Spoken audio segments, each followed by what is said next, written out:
Hey guys, what is up? AwesomeTheSauce here. Hope you guys are having a great day. Welcome to a video covering something that really came out very recently. Today we're going to be talking about the Spiral Villains Hoard Pack. For the first time that I can recall anyways, they're putting out this pack in the loyalty store, but it's literally not accessible anywhere else. Now keep in mind, it's not like too crazy because you're only limited to 3. So if you have a whole month of membership, you get 4 tokens per month. You can buy 3 Spiral Villain Hoard Packs and you can have a chance at getting some really cool things that you want. And if you actually want to know what's in the contents of it, I believe this is the best way to do it. You go to the Summer Scroll of Fortune, you click on this juicer over here, and you can actually click on pack inspection and you can see a lot of these. So I thought I'd look at some of these and give my opinions on it. I also did open some packs, so you will see what I got. As far as the actual gear, it looks like the robes are very stitch heavy. I mean, the spider one, I don't know what they're doing. All right, bro. Spider's supposed to be a gigantic robe. This one,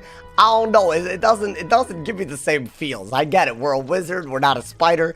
I don't know about this one. This one, I don't know about it. There's also the Mouster stuff. That one seems more like actually something that Mouster would wear. I do think the height difference between Mouster and the wizard, I guess there has to be some, because that's the only thing that there really is. It makes it look a little strange, but I do kind of like it. And then, of course, there's the Morgantha one, and this one, of course, is the greatest thing that they've ever put into the game. This one looks dope, y'all. I wish that this had been in the game a lot earlier.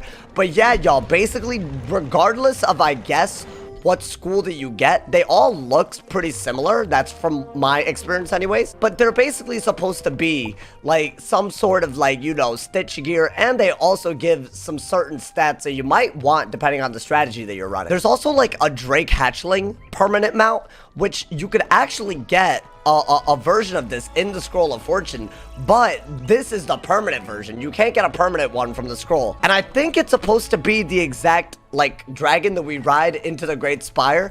Honestly, again, it looks really cool, but it seems to be very similar to a reskin of a lot of other mounts. Nothing too crazy either. As far as the stats go, I compared a lot of this just in terms of, like, you know, me getting it. I actually did get some gear, so I decided to actually do it. So if you guys look at the screen actually right now while my voice is playing, there's an old recording from a couple of days ago, but basically I opened up the packs, I recorded what I got, and as you notice, all you really have to do is just go up to my boy Mahid, and when you go up to him, you put a token in, it just opens a pack for you. So I got 2 Morgantha boots and 2 Grandfather Spider boots. As far as the Grandfather Spider boots, right, if we're comparing them to something that's very similar, which is the Highland Raider boots, what you'll start to notice is you get 1 extra pip chance, but you lose 150 block, and you also lose 6 resist. What do you get in return? You get quite a bit of storm damage, you get quite a bit of myth damage. So the only reason I would ever think about wearing these boots is if on my balance, for some reason, I wanted to use myth or storm as a secondary school. That's the only reason I'd ever use this. If we're comparing it to the Merciless boots, it becomes even worse, by the way. Yes, you lose pip chance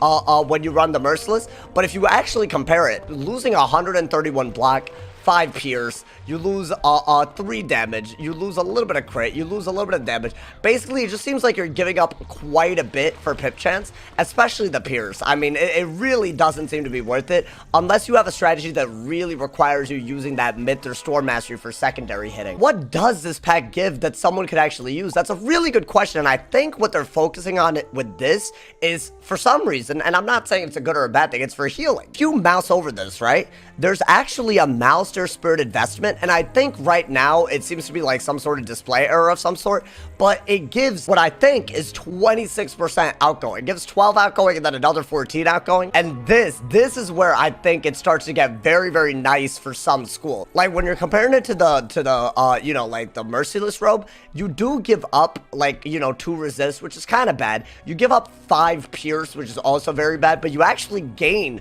4 accuracy, you actually gain 10 pip chance, and you gain 3 damage, and you barely lose out on crit. I think these robes is where the trade-off starts becoming a little bit better, especially if you're trying to get good healing. What I find very strange is that if you look at the Grandfather Spider's raiment, there is no incoming or outgoing, but when you look at the Morgantha's ice one, there is a little bit of incoming and outgoing. So maybe there's levels to it.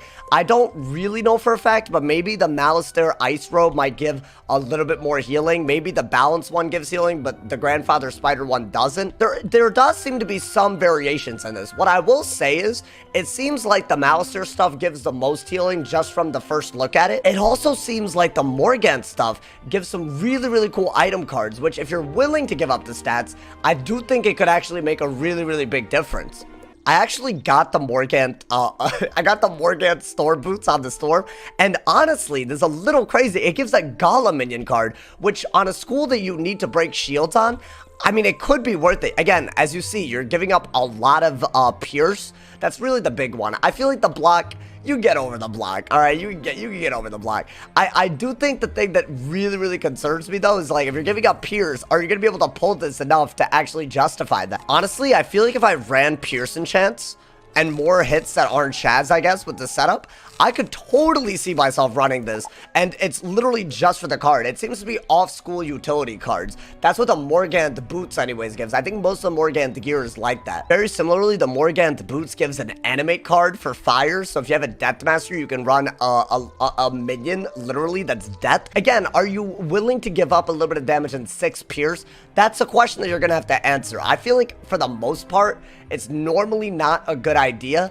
but you do get the pip chance back. These cards specifically might be worth it. I'm not 100% sure because a lot of people are never going to give up that Pierce, but depending on the strategy that you're running, it could be worth it to try it. I honestly could try out these specific boots because I actually want the pip chance and I do run Death Mastery on the fire. What I will say is that it is very interesting to see that they're actually experimenting finally with the loyalty store and putting out unreleased packs. I think it's a very, very slippery slope though, because I like one thing about this. They limit how many you can buy, right? Even though I had like 10 points, I couldn't buy 10 packs. I could only buy 3 of these. This means that if there's a new pack that's only in the loyalty store, it's going to be very hard for someone to get all the gear from it right away. I mean, it is technically possible, but it is pretty hard probably for someone to get everything and anything that they need from this. So that there is that. But let's say that they put out another pack like the Motorist, right? Like, what if the Motorist robe is the best robe in the game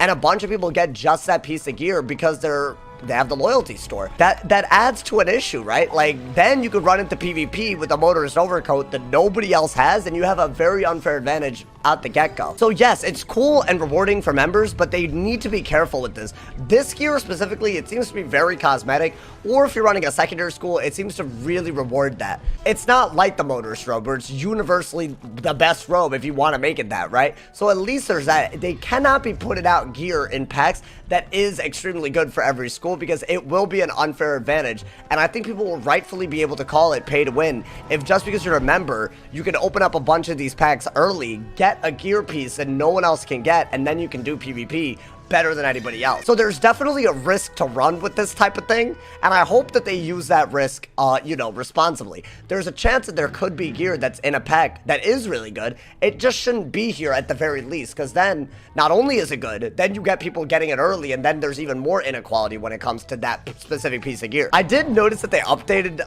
the loyalty store to also include like a Chaos Wizard cape, which is like, I guess, a Shadow Insignia gear. Honestly, I kind of love it. I like, this kind of stuff is really, really cool. So I do think that they're using the loyalty store pretty decently.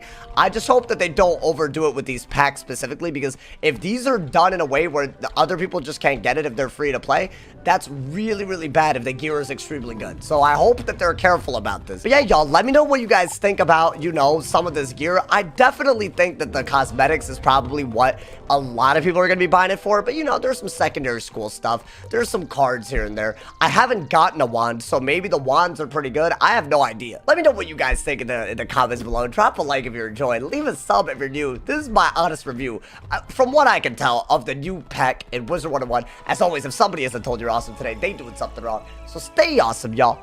And yeah, y'all.